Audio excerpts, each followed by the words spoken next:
Well, as Bishop Kirby mentioned, the think tank is a group of people that Bishop assembled a few years back to begin discussions about the current state of the ICCC, cast his vision about where he wants to go, and then begin to talk to us about these kinds of gatherings, both in person as well as online, and then, of course, hybrid programming. And so we have a meeting every other week, and we have the conversations about the things that concern Bishop and then the team, of course, with their collective thoughts. So this be the team. Pastor Dan Rose, Bishop LaDonna Osborne, Pastor Gia, Pastor Jimmy Lee Wilson, Pastor Prince, and Bishop Culver. I think I got most of it right. Oh, and me too. Yeah, I'm their workhorse. And so, of course, you've heard their voices, and Bishop always esteems us and says to us and reminds us that there's something that we have to say, information that we can't provide, and pushes us forth to do that, although we're all always wanting to reach for others. But these are the voices that he says in this moment, they're important voices. And I think you would agree, listening to the presentations today, that they all have something substantial to provide the body of Christ. And so we're just going to kind of do have a discussion about the conference in its totality. And I want to start with just asking them, what was your capture for the day? What was your significant moment? What was stated that spoke to you in a way that you'd like to restate it and perhaps even add to it? So, ladies first, how about that? Well, I was handed the microphone, and Didn't I'm a have a lady, choice. so why not? Thank you, Bishop McCants. First, I want to say it's really a joy to serve on this think tank. We meet on this sequence and in this frequency, and we've become fast friends.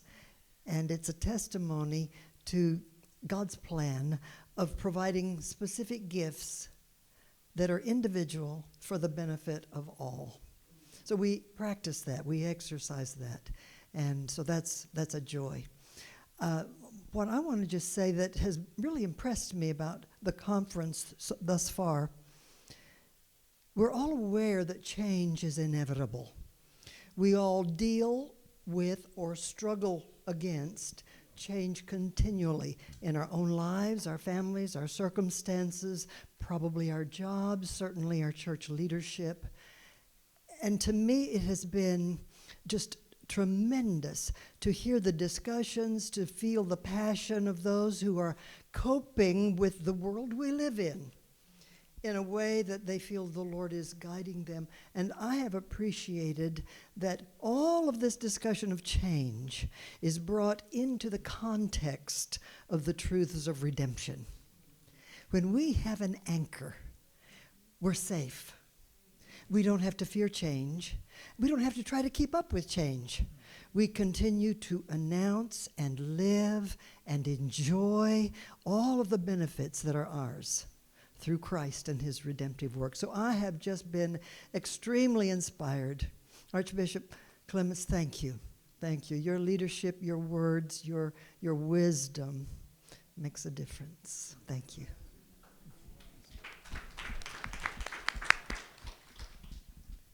What Bishop LaDonna said.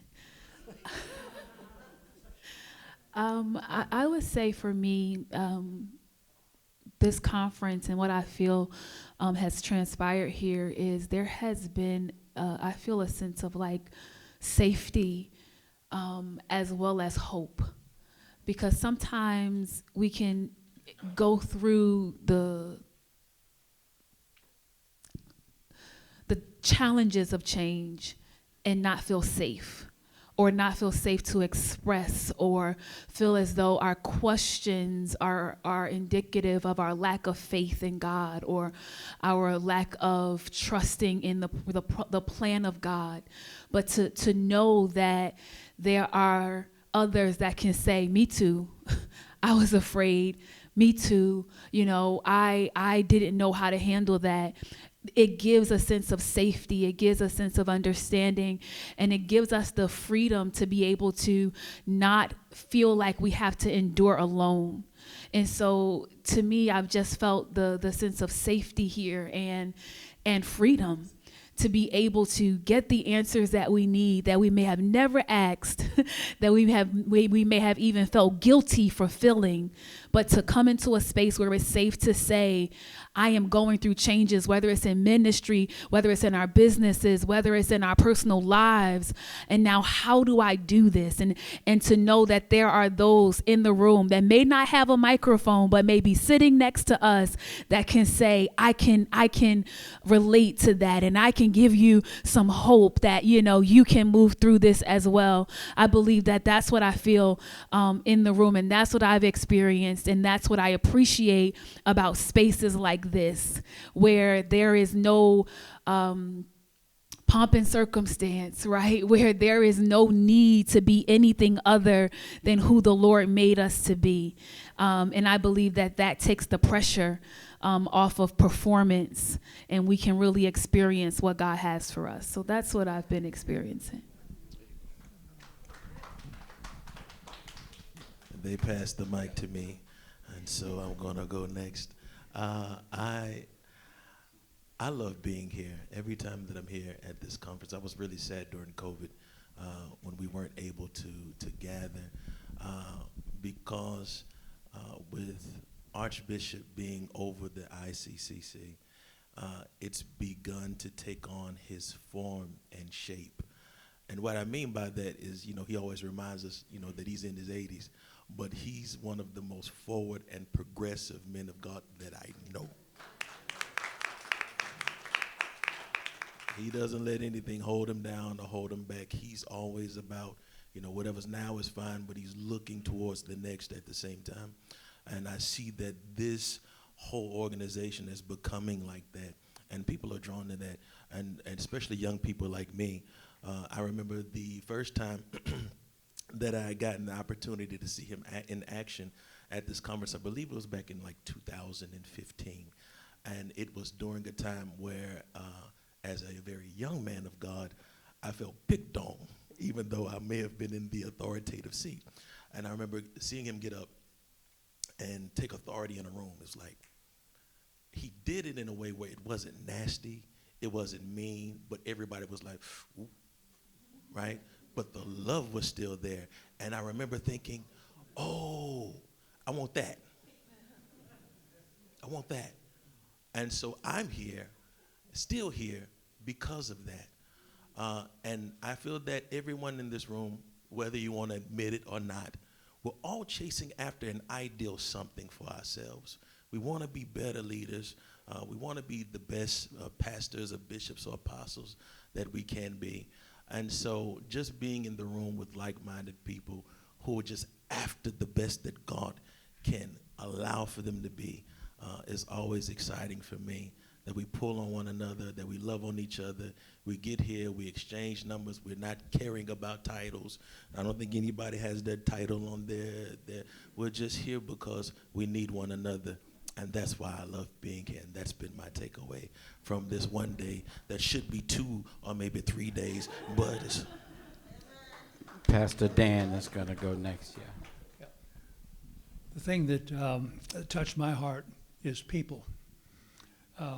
Everybody's got a drama. Everyone's got a drama in their life. And when change takes place, we have to be concerned about people. The church isn't an institution. It's not a building. It's people. And so what I heard today in all the conversations, the heart of a shepherd is to touch people's lives with the heart of Jesus. And so I sensed the whole idea is that our focus is on people, whether we're going change or whatever the situation is. We have to be mindful of every individual that's in our lives. So there you go.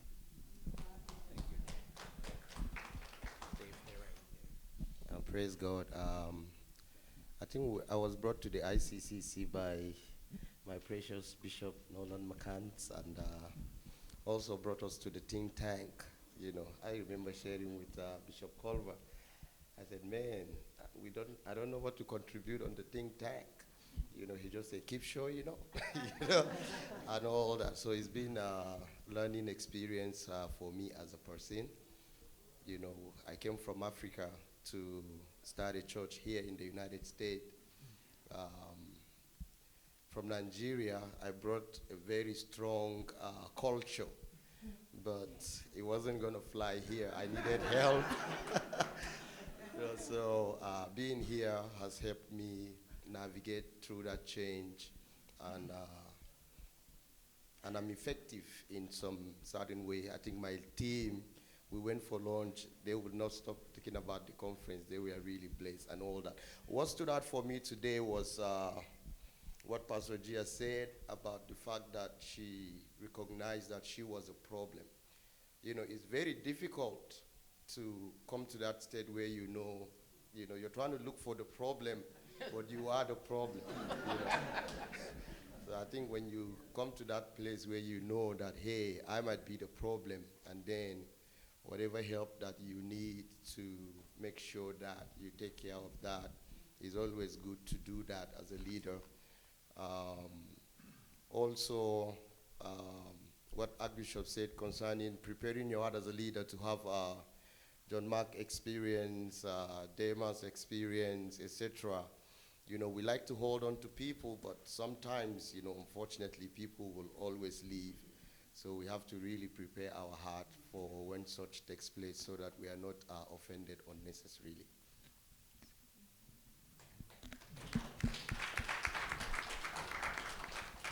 I think for me, the takeaway today, I think it was Bishop LaDonna when she was talking about something her father said to her, and she mentioned that as God spoke to him, he'll speak to you.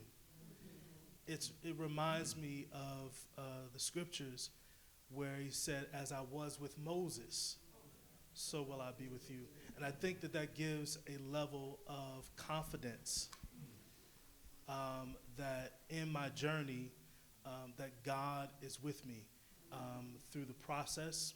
And that's very necessary to continue the journey, because otherwise, what other point do I have to continue if God is not with me? So knowing that as God was with, he will be with, me in the journey that in the course that I go.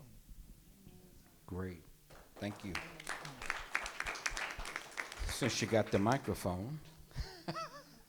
So this session, a part of this session was to talk about structural considerations. It was mentioned in our pre-conversations that mission, doctrine, and vision, it was important that we got those three right. And that if those are established properly, then the structure can be a little bit more fluid. So with that, and in addition to that, we talked about enduring, change, accepting the reality of change, being able to, deal with the process of change, but yet hold to those. What kind of thoughts do you have about being adaptable through those experiences? I don't know if I gave you too much. I think, adaptability is important as we journey through change, because people and conditions in the world are consistently changing. One of the things I had to work through is often seeing a hierarchical structure of leadership where it was whatever God spoke to the set man was then communicated to others, and we carried that out.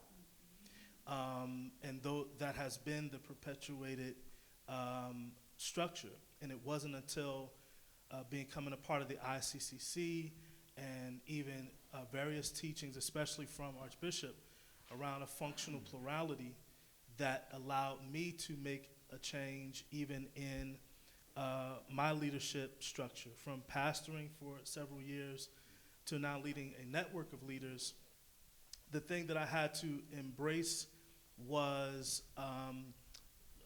difference. He mentions difference in value is the same, but difference in function. And what I've recognized is that sometimes we're taking on a burden or stress that God did not intend for us to have. And also consider the fact that the restructure of the church model from the first century was a result of someone who was not authorized to restructure the church's model. Constantine did not have the authority to do that. So that created a paradigm that we're dealing with today. So that change for me made things easier for me versus always having the pressure to be the one to know, to be the one that was right, be the one to give the direction. You can hand it to Prince. He's right there. And so we're talking about adaptability. You mentioned a moment ago about coming from Nigeria to the U.S., bringing your culture with you packed up really nice and neat, and then having to unpack that. Talk about that experience. In what ways has it changed the way you do ministry from a leadership standpoint? Thank you, sir. Again, one of the biggest people that helped us to change from that mind state, because I've been a pastor in Nigeria for over 20 years before I came here. So I was already settled in my thinking. But when I got here, Bishop again is our mentor. He mentored me personally and then the church. He said something to me one time when we were having a conversation. He said, most Nigerians are having a Nigerian church in the United States. So I started thinking about that. I said, do I want to have a Nigerian church in the United States, or I want to have, a church of Jesus Christ? Because the vision I had before coming here, I was pastoring black and white people. So I started by changing the music. Instead of having all the Nigerian traditional songs, we decided to sing the American contemporary songs that everybody can relate with. Another thing we did was time, because you can go to church. We know. The African time factor. A program can be for maybe 9 o'clock. It will start by 11:30 and nobody cares. So I decided that in our church, we will not have that. We will not wait for people. If the program is 9 o'clock, we're going to start 9 o'clock. If we're going to start late, it's going to be 9:05.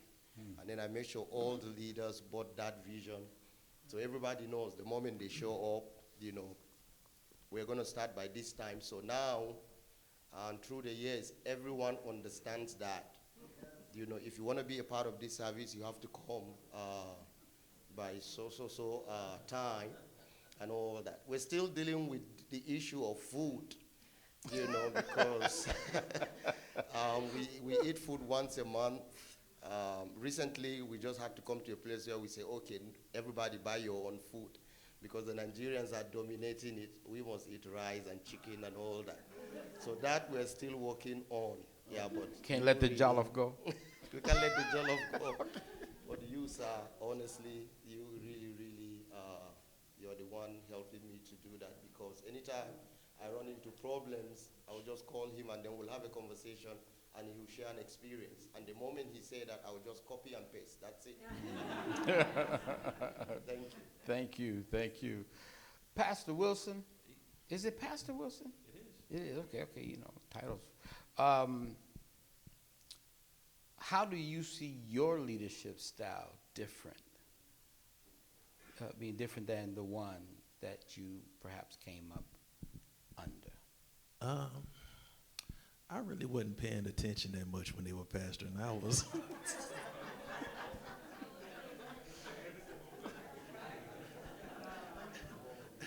Yeah. Y'all hear Apostle Mom back there amening me. No, you know what? I think that when I first came in, believe it or not, I think I was a little more hard than they were. They were very soft, and listen, they were, you want to come up here? They were very soft, and so honestly, when I began, because I saw how people would mistreat them from time to time and take advantage of their good. Those are really, really good people. People that know them know they're good, good, good. And I always saw these people were taking advantage of them. I said, they ain't gonna do that to me. They ain't gonna do that to me. And I came in hard, and I had to learn over time how to add a balance with, you know, my personality, which is very matter of fact, and to also care about people's feelings. And so I really began to merge the two.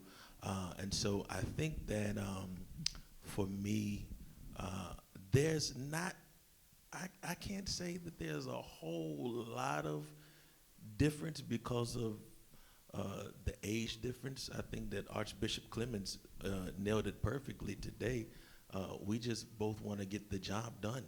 And they were doing whatever was necessary to get the job done, and so am I. Yeah, it's the main thing for me. Good. Yeah. Thank you. Thank you. So, Pastor Gia, your leadership style, has it changed or evolved in any way that you're in touch with over the years? Yes, I can say like Pastor Jimmy, I was a rough one. And I know that it was because of how I was raised, right? So I was raised in a very, come out of sin and stop sinning, very, very strict, and, this is what you do, and there's no other way to do it. There's no other way to address it. And I had to learn that God doesn't always do everything the same way, and giving people grace.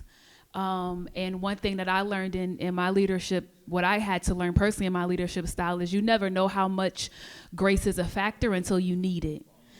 And so in that space, I learned to have grace for people when I realized how much grace I needed.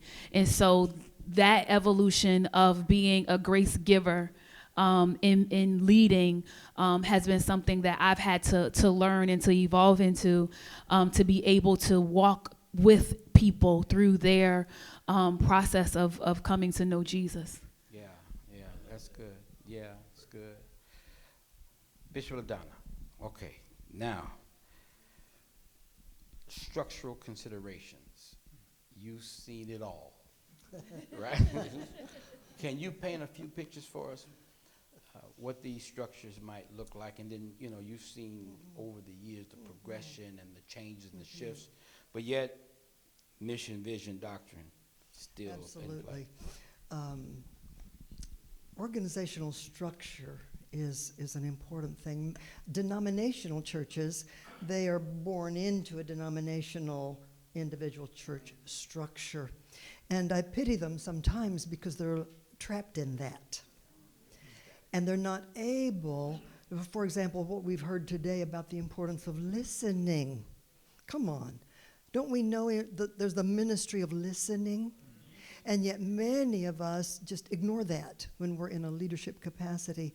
In our evangelism organization, I have specifically lived through some very dynamic changes in organizational structure. Let me give you an example, because I believe it also applies in church leadership. The board of directors that served with my father and mother, they were what I call a founders board. Now, there are the equivalent of founders boards in churches, boards that serve the founding pastors. And these are more than likely boards that are yes people, that are there to support that leader, and they're there to do it legally and go along with everything because of trust and the season. So a founder's board only lives as long as the founder. Transitioning to a board that is different, that learns how to think and contribute. You have to add new people that have a different perspective, that have learned to speak up. And so we moved from the Founders Board to a managerial style board, which is very helpful, where you have people with different skills that see what's going on and just help you manage. Call it what you want to, but you see my description.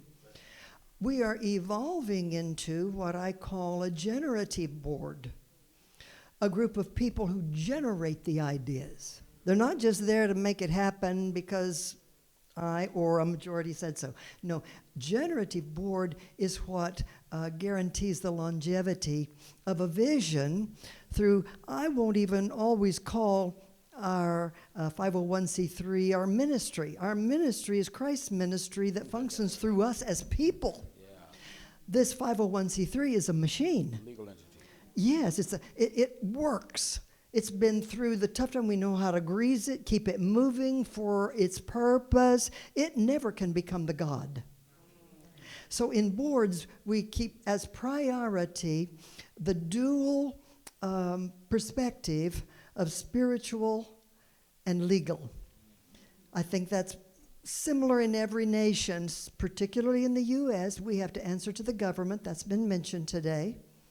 That's legal. So we learn to function in that capacity, but we can never let that override the spiritual. So we want spiritual people who will pray, who will carry a vision, who will know the times, hear from God, and do everything they do, satisfy the legal. Let the spiritual be priority. That's wonderful. That's real good. I was, yeah, that's good. That's good. I was curious, because you mentioned, three specific changes there. Time frame and what did that feel like from, one model to the next? Challenging. Mm-hmm. Because I was part of our Osborne Ministries board from the time probably I was 18. So I saw the workings of a functioning legal board. And my father was the leader. He's a gentleman with a strong purpose. And so I served in that. I was a servant. I worked in the organization. I was administrative. I wasn't expected to have any new ideas. Now, by the time, I think this is a testimony. By the time my mother passed, she was the key administrator in our organization, along with the spiritual ministry with my father. By the time she passed in 1995, I was fully, can we say, on seat of the administrative workings of our organization. We had charities all over the world, a large staff publishing in multiple languages. I was fully on seat. All the fundraising, everything that's involved with an organization. So by the time she passed, there was no interruption. We had another, I think, maybe 18 years before my father passed. In that interim, a lot of things transitioned so that when he passed, there was not one hiccup in the organization, not one crisis. I was fully in charge of everything, just serving him, whatever he wanted to do. We were there for him, but the organization was carrying on. My ministry was certainly active at that time.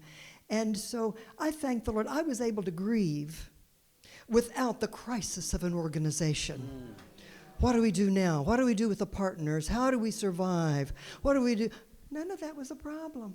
And I just say thank the Lord, because when you listen to the Lord, nothing takes us by surprise. Yeah. Nothing. And so I learned, as I stepped into the leadership role of the board, I had already been functioning, but I had to take a new role. But my guidance of the board, some are here can speak to this, was very gentle. Very gentle. And then over a period of about probably 5 to 10 years, that's a long time, but we're an old organization. We're almost 80 years old, so give us a little time. I helped retire some people, people that couldn't go forward. We need new softwares. We need cloud-based softwares. We need all kinds of changes with technology and methods for all of the details to run the organization. And you know, some people just won't go with you. They can't. Yeah, you can. But you always value their contribution because they served with us a good amount of time with their whole hearts. So dignified retirements and bringing on younger board members with new skills, new perspectives. I'm still in the process of guiding the entire board where they continue in a way that doesn't depend on me. That's the key. I could drop dead tomorrow. That would be a shame, don't you think? We won't have it. Now I could drop dead in 5 years. That would be a little better. We'll have everything in a better position. What if I live another 20? Wouldn't that be better? So we leave that with God, but in the meantime, we're on a timetable. Only God knows that table. But we live with awareness. We live consistent. We live planning. We live knowing that life is going to go beyond us. Yeah. If we think we're the end all, we have really gotten too full of ourselves. Because God has been working it consistently for over 2,000 years, and I wasn't even around. So he will continue building his church. Yeah. I hope that helps. No, very much, you know. Well, that sounds like spirit-filled succession, Dr. Dan. Spirit-filled success. Yeah, that's what it sounds like, spirit-filled succession. Let me get very, very, very practical. Okay, extremely practical. How many of you have bylaws? Now, a bylaw is legal, but it can also be spiritual. What it does is it presses you to make some spiritual decisions that are also legal decisions. I had the privilege, Bishop Nolan asked me to review his bylaws. Excellent opportunity, tremendous experience. He absolutely nailed the spiritual side of bylaws along with the legal side. What's going to happen if he's not here? Is there some steps that you take? Who is supposed to take over if he drops dead? Who are the elders that are supposed to continue the work? What are the qualifications of the elders? What are the qualifications of the ones who are going to continue the ministry?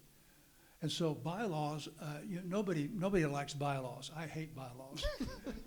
But let me tell you something. They're important because it forces you to think through a process by which you think things are going to happen. And it doesn't have to be legally. It can be spiritually as well. So you can make spiritual decisions. And of course, the good thing about bylaws is it can be modified. So you can always change them as the Lord continues to give you insight. But what I would say is that please take a look at your bylaws. I've had several pastors that have called me and said, can you help me with the bylaws? I'm not sure who I should marry. Do I have that kind of authority of who I could perform weddings for? And I said, is it in your bylaws? No. Well, it needs to be in your bylaws. Okay.